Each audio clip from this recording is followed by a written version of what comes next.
जय मां महामाई, जय मां महामाई। शुभ संध्या। आज आमर कवि सूर्यनगर ये एक सौभाग्यर दिन, गंजाम जिला सौभाग्यर दिन। गतकाली माननीय मुख्यमंत्री आसिले एवं आम आज सौभाग्यर दिन आउरी पुणी थरे आसिला आम गहणारे आमर प्रिय आम जिलार जे ऑब्जर्वर, विशेष करके आमर जो आस्का सेगमेंट जे ऑब्जर्वर अच्छा से आउ कई नुहति आमर वरिष्ठ मंत्री ओडिशा सरकार विभिन्न समय रे विभिन्न पद पदवी रे रही आस्थिबा मान्यवर मंत्री पंचायती राज एवं फरेस्ट से आज आम गहण आसछन्ती श्रीजुक्त प्रदीप मात महोदय। आमे तांको स्वागत करवा, तांको पई गोटे बड़ जोर रे हुलाहुली हे जाऊ।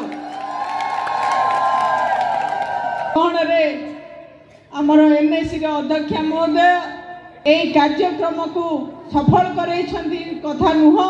आमर आज जे युवा नेतृत्व माने एई कार्यक्रम को दिन राति लागिकी सफल करैछन्ती।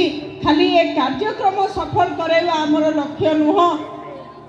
आम लक्ष्य होछि कवि सूर्यनगर रो विकास, कवि सूर्यनगर अंचल रो विकास होछि आमर लक्ष्य। आ जो विकास धारा रे आमको मान्यवर मुख्यमंत्री अहरह सहयोग हाथ बढ़ाई एवं प्रति मुहूर्त रे आमे जेतबेले जहा कहिछु ताकू करिकी देखैछन्ती, उपहार दे सारछन्ती। आमको गोटे ओएसआरटीसी तरफ बस स्टैंड हबो जार भित्ति प्रस्तावर मान्यवर मुख्यमंत्री स्थापन करि सारछन्ती, थाना पाखरे हबो। आज आमे भित्ति प्रस्ताव स्थापन कले दुईटी एसी कल्याण मंडप एसी रहिबो। विभिन्न स्थान रे आपनकर जो पार्किंग रो व्यवस्था सहित बड़ बड़ कल्याण मंडप दीटा आपण मानकु उपहार दैछन्ती मान्यवर मुख्यमंत्री।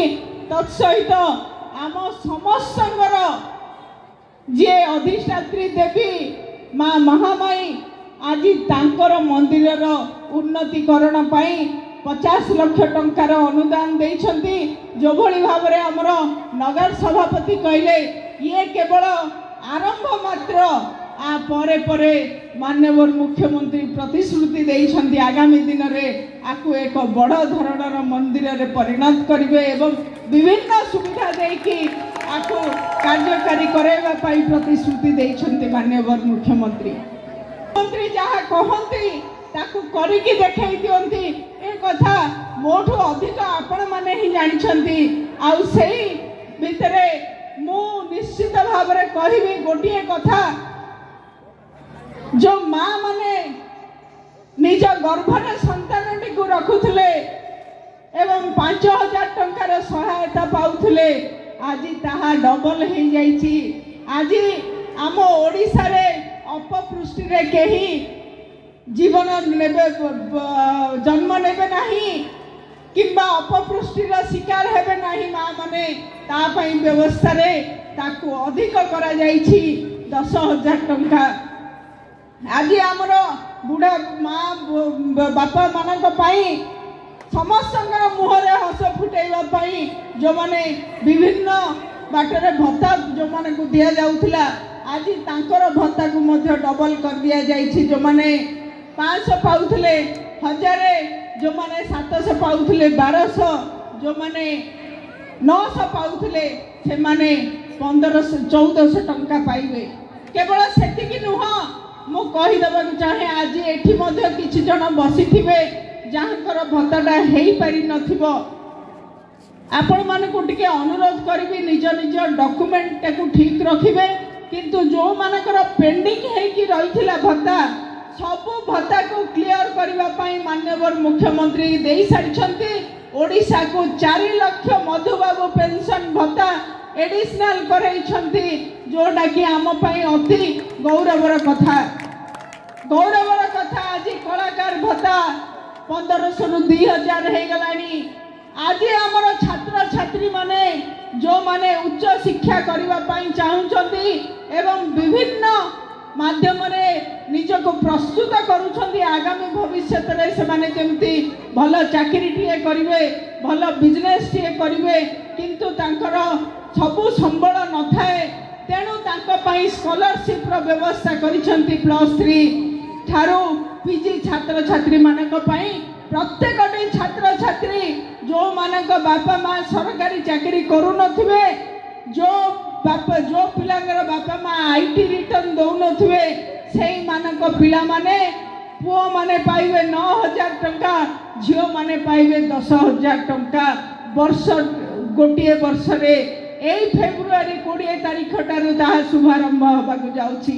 ये तो भेटी होउछि गोटे परे गोटे भेटी आपनका पाखरे रहउछि आज बढ़िबाकु जाउछि विभिन्न बाटरे हमको सहयोग देउथबा भौणी माने जो माने अंगनवाड़ी रे अछंती आशा रे अछंती सेमानकर प्राप्य बहुत कम रहिछि सेमानकर मध्य भत्ता बढ़िबा पई रहिछि एवं से सुविधा मध्य खूब शीघ्र ताका पाखरे पहुंचीबो। ये होउछि कवि सूर्यनगर रो विकास कथा हमें कहूचे आमर आउ 2-3 दिन परे आमर मेडिकल रो मध्य फाउंडेशन स्टोन पड़िबो जोठी 30 बेडेड हॉस्पिटल माननीय मुख्यमंत्री खोलौछंती सेइटार फाउंडेशन स्टोन मध्य एबे 3-4 दिन भितरे ताकू दिया जिवो।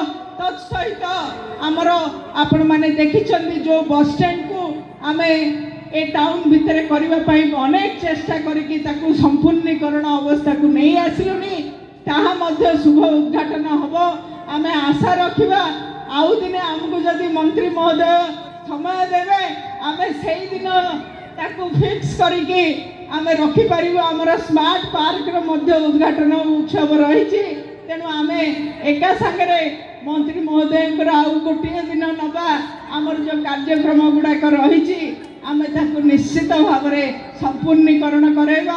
आउ यही उपहार कवि सूर्यनगर वासी ये खाली एनएसी नुह पंचायत माननीय मुख्यमंत्री सबु भित्तिभूमि को सुदृढ़ करने कार्यक्रम रही आउ से कार्यक्रम आम प्रत्येक दिन कार्यक्रम चली आपण मानकु पाखरे अनुरोध ए विकास धारा को बढ़े नवाई ए ओडिशार एक नूतन ओडिशा गठन करिबारे एक नवीन ओडिशा गठन करिबारे आपण माने सहायक होंतु माननीय मुख्यमंत्री को पुणी थरे गोटे सुजोग दियंतु षष्ठ थर पाई मुख्यमंत्री आउ देशर सर्व बृहत समय रहिबार मुख्यमंत्री भाव में परिगणित होबार विशेष सौभाग्य प्रदान करने यही माँ महामाई पाखरे प्रार्थना करी दीर्घायु कामना करी सहयोग हाथ बढ़ावा कामना करुछि आपण मानक पाखरे।